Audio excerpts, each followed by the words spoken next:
You're listening to the Buildify Method podcast, where we're all about mindset, systems, and profit.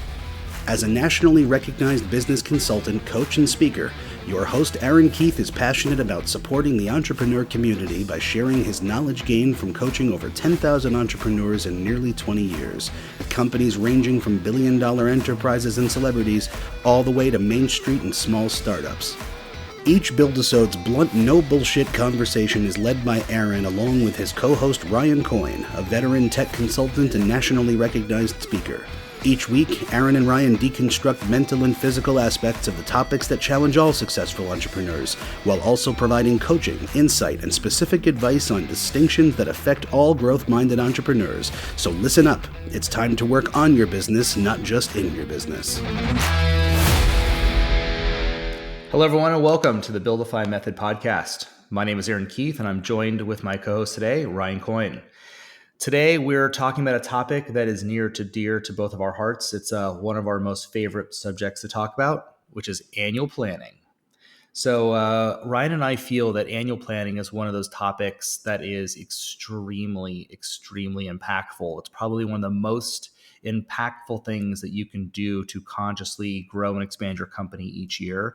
And unfortunately, it's one of those topics that is not often discussed or talked about. And we also feel that there's not a lot of structure around it. So today, we're committed to bringing you a checklist, a kind of a step-by-step methodology. It's part of the Buildify methodology on how to plan out your year properly. Right. And it, of course, goes well beyond, I want to make more money next year, which everybody feels that way. Of course. So, Aaron, why do you recommend people start doing annual planning in October, which is when we're doing this episode? So October is an interesting month in that there's a couple different layers to this conversation. So I'm going to see if I can hit each one of the layers. First and foremost is October. If you spend October and into November, for a lot of people, it's going to take you a month to about 6 weeks to properly plan out your year. So if we kick this off October 1st, most of you are going to finish off your planning by the end of the month. And if you run into some snags or some challenges, your planning drags out a little bit, you'll at least have it done by, worst case scenario, middle of November. So when we have our planning done, what that allows a plan to do is start to gain some momentum and starts to marinate. And it also allows you, which is the second layer, which is to enjoy the holidays. That's a real thing. You have to disconnect. You have to recharge the batteries. I can't expect you to go into a fresh year ready to go tackle the world if your batteries are drained. So if we can get all our planning done October and early November, that plan is now set in motion. Now, you may not be taking lots of action on that plan, but believe me, psychologically, it's in your brain. Your intent is on it. Your attention is on it. Your focus. That momentum starts to build behind the scenes, like a current slowly building out in the ocean. So as the planning sets and solidifies by the beginning of November, you can then move into the holidays and disconnect because you know the plan is set, the steps are in place, you're crystal clear on how your new year is going to go for you. So you have that ability to spend time with your family, your friends, go travel, really recoup so that when you hit January 1, boom, you can hit the ground running. That's fantastic. And why is it important generally to plan out your year? What does that do for you? Well, I think a lot of people will agree that the year ends, and you accomplish some things, you didn't accomplish some others. So you just kind of roll into your next year trying to fix and change the things that didn't work about the year before. And so a lot of people are just unconsciously rolling into a new year, and they're not consciously creating something. We have the ability in this life to create our life the way we want it to be, create our businesses the way we want it to be.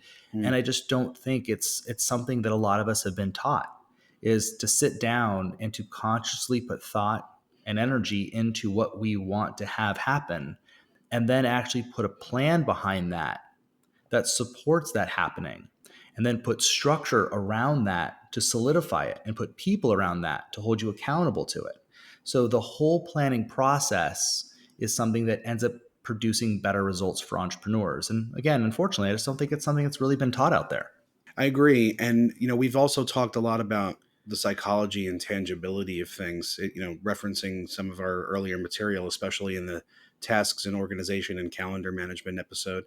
I strongly believe in the tangibility of the goals that we're setting for the next year being structured, organized, put down, put into that very same task and organization management software that you might select from our recommendations we made in that earlier episode.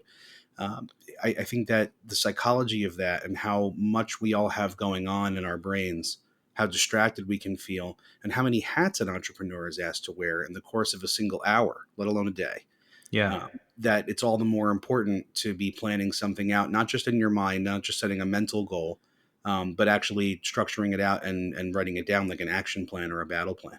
Yeah, I agree. A lot of the Buildify method is predicated on entrepreneurs stepping back and working on their business, not just in their business. And we've all heard that adage for many years, but it's a really true thing that I still don't see happen as much as it should. And annual planning is, in my opinion, the single most important thing you can do to grow your business in a year is to spend that time to step away from your company and to work on that business. And to add a little bit more color to that comment, for a lot of the entrepreneurs that I work with over the years, some of them will jump on a train and they'll buy a round trip ticket, and they'll just sit on the plane with their headphones and coffee and spend 4 hours just working on their business with no interruptions. I have other clients that'll go out to like a destination spot and rent a little house or a little Airbnb and to spend 2 days cooped up in a house with food and coffee, planning out their year. I've often rented a hotel room with a great view and just gotten room service and cranked away in my planning. So I strongly, strongly encourage, because of the value of this planning, to not do it at your home, not do it at your place of work, because your thought process, your brain is going to be in a certain state while you're in your normal existing environment. Leave your environment. That change of environment changes your state. That change of state changes your perspective. And that perspective will show up in your planning in a very dynamic way. Yeah, people talk about getting objectivity by being outside of something because sometimes you're too close to it. Sometimes geographically, for the human brain, is that exact same benefit for Yeah, sure. I agree. So this enables you to look back at the previous year once you do it. Like, let's say that everybody listening does their annual planning for the very first time this year, and then when they go to do their annual planning next October, they can look at their previous year's annual planning. What do you think they would discover? Well, they'll start to see is they've actually accomplished a lot more than they thought. A lot of people, it's really funny. Just because you didn't take any action doesn't mean you didn't produce any results. We actually poll people when we do this. We actually do annual planning seminars, and we do it in two pieces. And every year we have the same people, oftentimes, that come back year over year, and we ask them, so how many of you last year did your planning but didn't take any actions around some of those goals or those intentions? And generally, about 50% of the room has accomplished a sizable amount of those goals, and they didn't take any action because they put so much intention and so much planning around it. The undercurrent of that really brought things to fruition. So it's kind of fun to see how it all happens. For sure, for sure. So, if when you're completing your current year, which is the very first step of the annual planning checklist, what if somebody were to say that they feel like they're not done enough with their current year?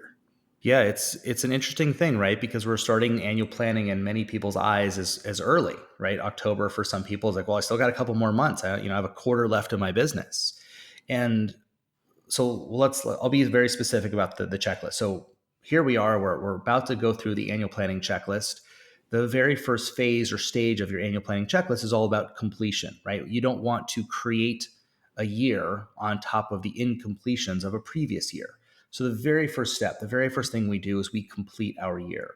And for those of you who still feel like you have some time left in your year, we understand that, and you're still able to complete your year knowing that you have a little bit more runway left of your year. And by getting complete allows you to shift your mindset and start to work on the creation process of creating a new year. So you just have to compartmentalize and get complete with what you've accomplished and what you haven't accomplished. knowing darn well that you still have a few months that you might squeak in a few more results, which is wonderful, but doesn't change the fact that at the very first stage, what there is to do is complete your personal goals and your business goals. So oftentimes people will say, okay, completion. What do you mean by completion exactly? Completion means that you're really moving into a new year with nothing going on about your previous year. You're complete. There's no regret. There's no frustration. There's no I wish. You're at peace with how things went. And you're not letting yourself off the hook. It's not like you're giving up on a goal by being complete. It just means that you're at peace and you're okay with the fact that you got what you didn't get what you didn't get. That way you can authentically create your new year without trying to build, a house on top of an old foundation of another house. That makes perfect sense, for sure. So when you're starting to create your new year, can you take us through the steps of that? Yeah. So there we are. We have completed our year. We have a blank canvas. You can authentically say that mentally, emotionally, and physically, you're complete and you're staring at a blank canvas. Generally, the first thing we want to do is we want to start on the personal side. Your personal side affects the business. This is why we always start with the personal first. So I would start creating your personal goals. Now, to be super clear about this, 3 goals is ideal. If you want to have 4, you're stretching it. Definitely do not go more than 4. 3 is ideal, 4 is a stretch. And you want to look specifically at areas of your life. This is my opinion anyway. In our annual planning checklist for Buildify, we tell people look at the different areas of your life, whether that's finances, your body, relationships, travel, what have you, and ask yourself, what do I specifically want to cause in my life, in this area of my life this year? One that I tend to throw out to a lot of my friends and clients is having one of your goals be around financial freedom or retirement, whichever word resonates for you, financial freedom, retirement. But I think a lot of people are not giving their financial freedom and their retirement enough energy and time. So I'm usually someone who recommends that one of those goals really stand around financial freedom. Then once those personal goals are set, you can kind of move on to scheduling. And to Ryan's point from earlier, we have a really good build-isode around scheduling and time management, which I would reference.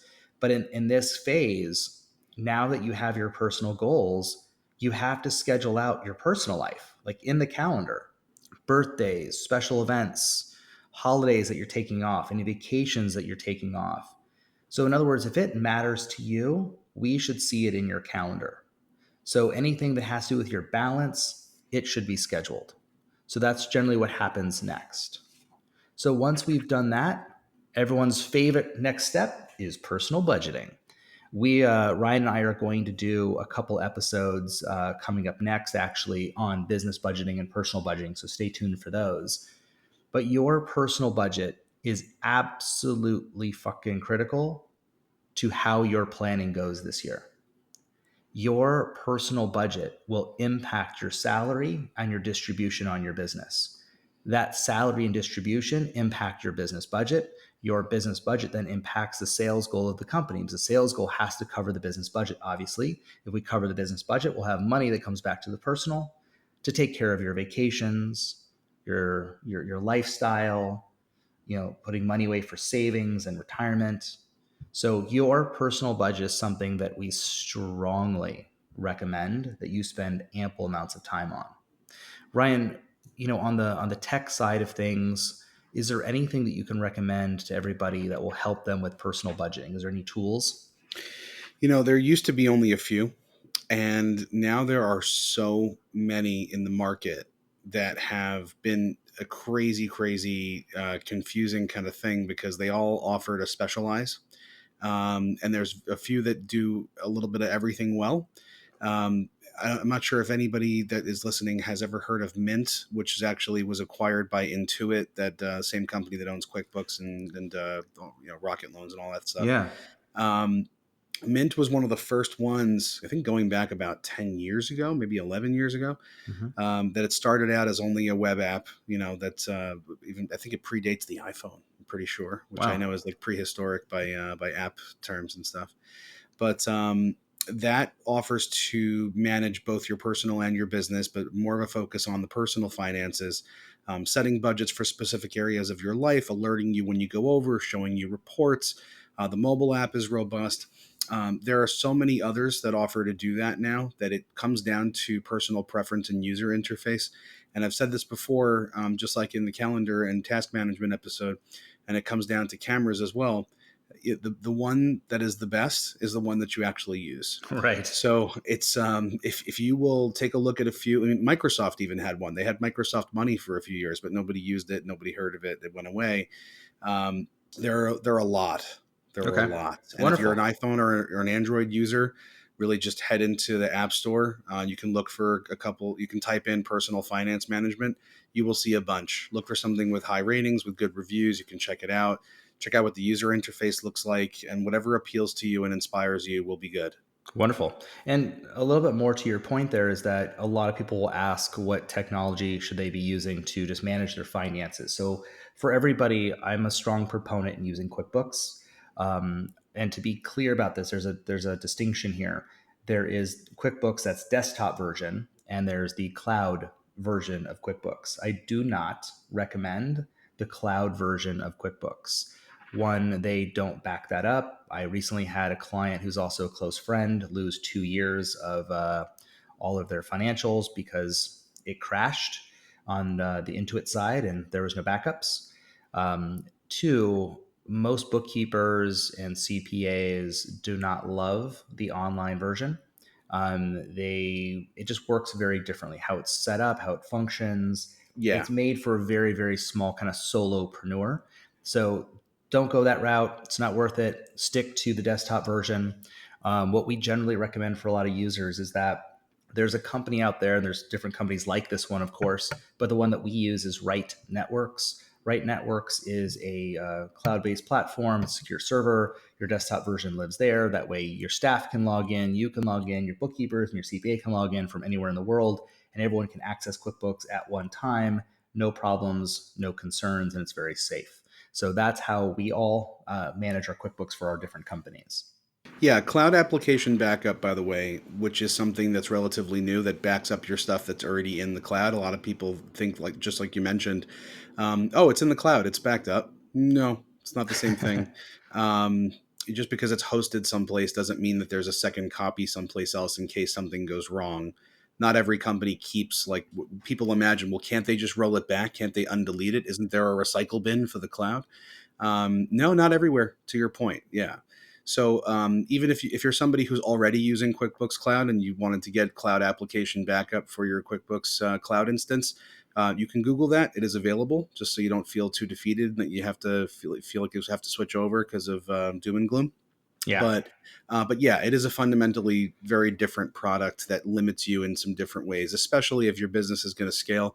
You want to be able to use QuickBooks Desktop, Premier and different things like that, and the higher end versions, and eventually Enterprise and things like that. Right. But yeah, it's definitely something that getting a cloud instance of QuickBooks, like you mentioned, where you've got it hosted, whether it's with that company you recommended, or you ask your IT person in your life to help you set up, a Microsoft Azure server or something else that's similar.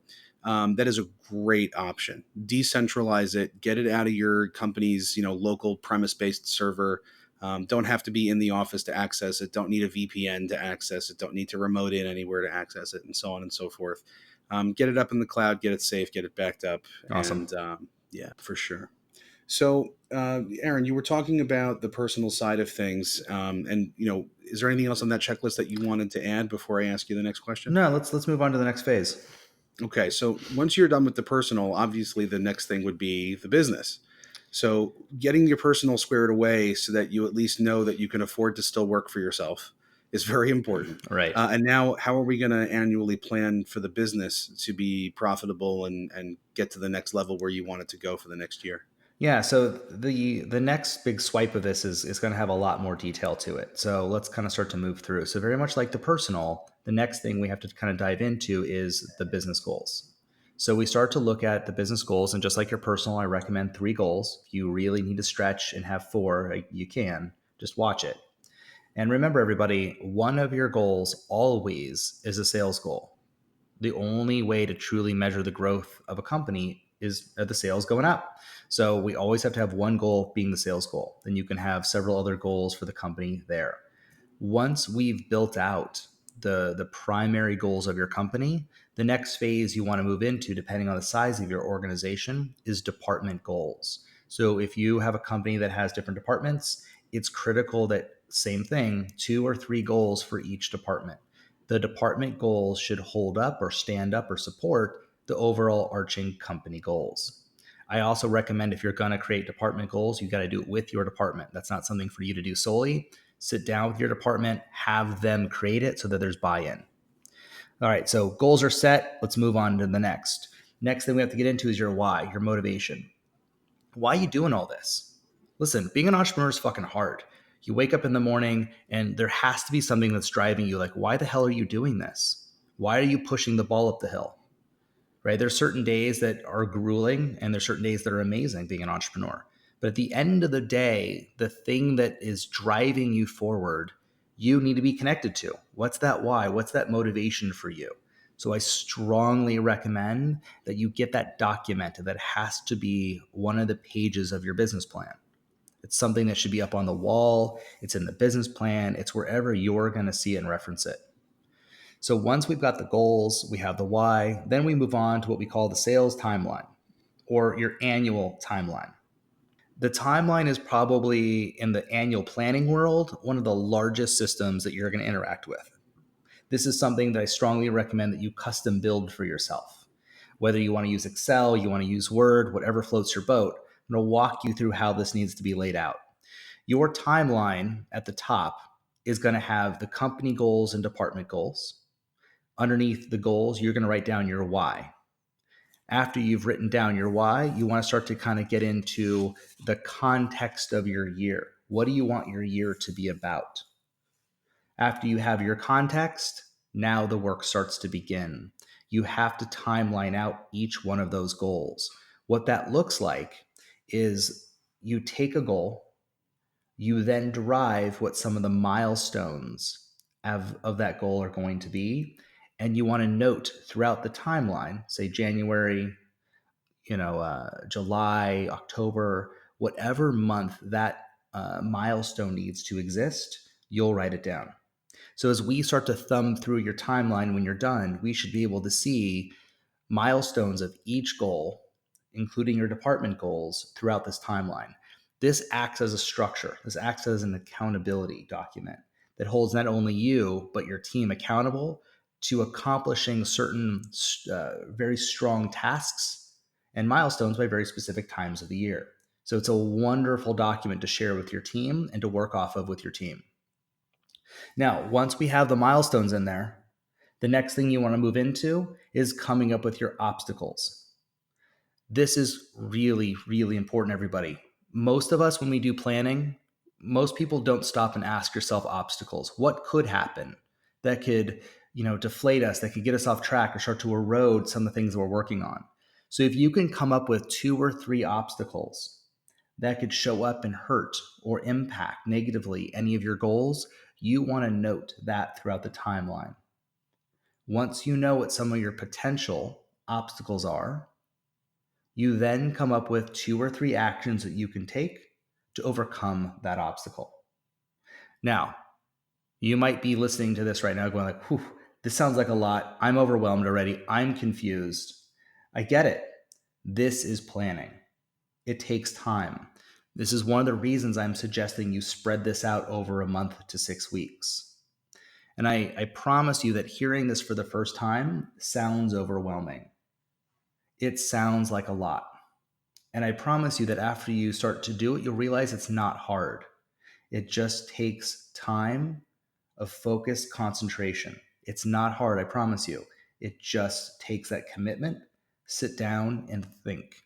This is why you want to jump on a train, rent a hotel room, sit somewhere quietly without interruption, and just give yourself the space to think through this process. So there you are. You have your goals, you have your milestones, you have your obstacles. The last layer of your timeline is going back and putting in key actions that you know you need to take that will help overcome obstacles and drive you toward those milestones.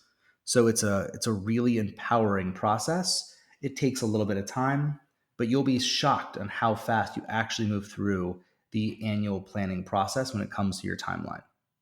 All right, everyone take a deep breath. Let's move on to the next piece. Yeah, yeah, that was fantastic, That's actually. that's a chunk. So there we are. The timeline is done. Take a break, get some food, get some coffee, go for a walk, you come back. The next thing that we want to tackle is the marketing plan.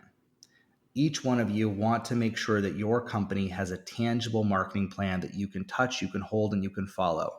That marketing plan we'll address in another Build-isode and walk you through how to actually craft the specifics of a marketing plan that's effective. All right, so the company has the marketing plan in place. The next thing we move into is metrics. Each person in your organization should have very specific KPIs, key performance indicators, things in which we're going to measure their performance by. So it's really, really important, everybody, that you're sitting down with your staff, planning out their year, and that everybody knows what their KPIs are for the upcoming year. That way you can hold them accountable and they know how they're going to win in their position. And then on that same front, if you keep on walking forward with this, you'll then move in to a KPI dashboard for your company. And Ryan, I'm going to ask you a question about this in just a second. So there you are. You have sat down and came up with the KPIs for your staff.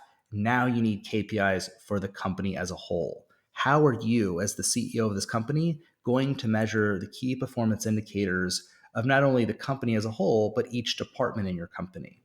So, Ryan, is there any technology that you know out there that is, I've been looking for this myself, that can truly track the KPIs of either a person or a company? Bright Gauge and Clipfolio, either or.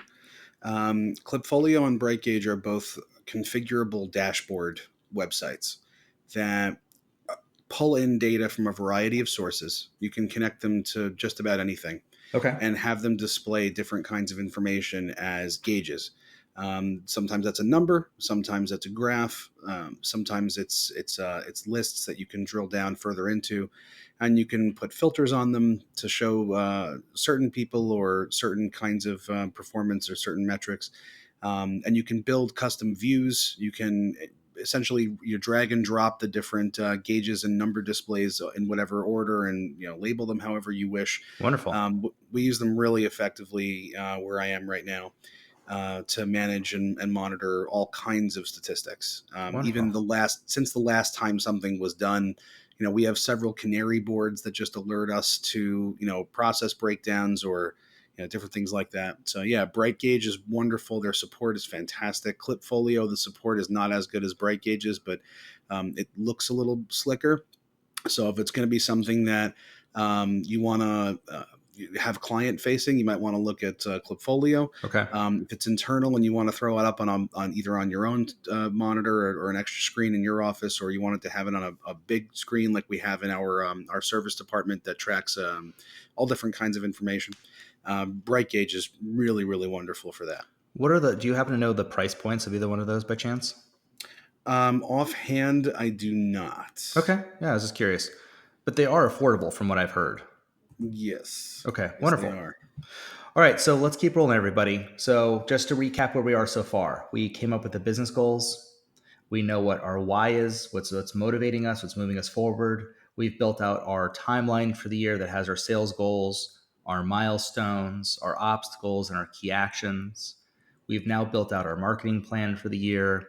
We have key performance indicators for our staff and for our company as a whole. Now we move in to a very large system, a very important system that I'd say a lot of companies I come across just don't do, which is business budgeting. So this is the time where you need to sit down and start to plan out and forecast out your finances for the company for the coming year. And I'd say just some highlights on this. I'd say your staffing configuration is something that many of you need to be planning for the year. Your staffing configuration is planning out which staff members you need in your organization so you have a full view staffing model for your coming year. and that will impact your budget greatly for obvious reasons. So once we've built out the budget, we move into, very much like on the personal side, scheduling. So on the personal side, you schedule out everything that matters to you. Same with the business. You need to make sure your time off is booked in there. All of your staff meetings are in there. Everything that has to do with people's calendars, their scheduling needs to be handled at this stage. And then kind of to start to wrap up this process, now that we've done a lot of the planning, we move into a structure. This is a structure that I love personally. I think it's very effective. I'm a very visual creature. And so probably one of the reasons I love the structure so much, vision boards. I think your vision board is a large visual structure that is generally somewhere in your close vicinity, your home office, your business office, your bedroom, and that represents everything about your year that matters to you: business, personal, travel, recreation, your finances, spirituality, whatever matters to you should be on that vision board for the year. And it's a nice visual structure that reminds you why you're doing this. It keeps you connected to your budget, keeps you connected to your life. Ryan, are there any technological software or apps out there that help with vision boarding by chance? I have no idea. I figured I'd ask. Yeah, there's several. You can Google mind mapping. That's the term in technology, at least as far as the kind of flexibility in the software that you need. Again, there's a bunch of different ones for both Android and iPhone. Most of them are cross-platform on both. We did talk briefly about Microsoft OneNote in our task management and organization and calendar episode.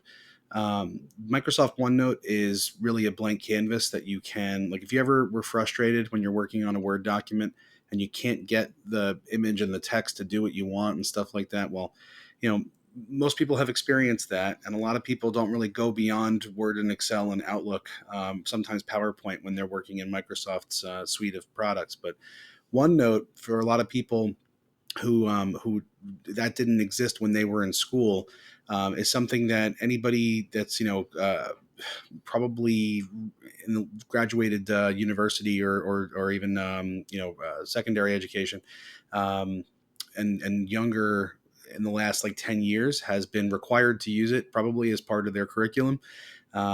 And then it's taken a life of its own as far as being like the digital notebook of choice for anybody who's already bought into the Microsoft Office 365 platform, or any of the Microsoft tools that you have available. OneNote is in there, usually included for free. And then you can put anything in there, photos, texts, audio clips, and, connections to each other, and draw lines and different kinds of things. And make those mind maps. But you can also Google mind mapping software. There's a bunch of free websites that load up instantly, requiring no account, and a bunch of different services out there. But yeah, mind mapping software being Googled, and even just giving Microsoft OneNote a spin will absolutely provide you the blank canvas that you need to take those steps on your own. That's wonderful. All right, everybody. So just to kind of wrap this up for everybody, as a physical structure that I strongly want to give everyone for homework after today's Build-isode is put into your calendar as a standing, reoccurring appointment that shows up annually is your annual planning. I want that in everybody's calendar. That should be several times that are blocked off throughout the course of October that just reoccur annually every month, that have a reminder that pop up in your face that remind you to do this. It's a phenomenal structure. This is the time, set aside, get in there, dive in. It's powerful. You'll love it. You'll feel really, really good about yourself for having done it. Your company will thank you for having put in this time to work on your business and not just in your business. Absolutely. So if you'd like our annual planning checklist, please send us an email to the address in the episode description with the subject line Annual Planning Checklist. Thank you for listening to the Buildify Method podcast. We hope you got a few nuggets that you can take back to your business. And if you haven't already, please subscribe to our podcast and leave a review. It'll help other entrepreneurs discover us and benefit from the community that we're building. We look forward to having you with us for the next episode, and hope you have a great rest of your week. Bye, everybody.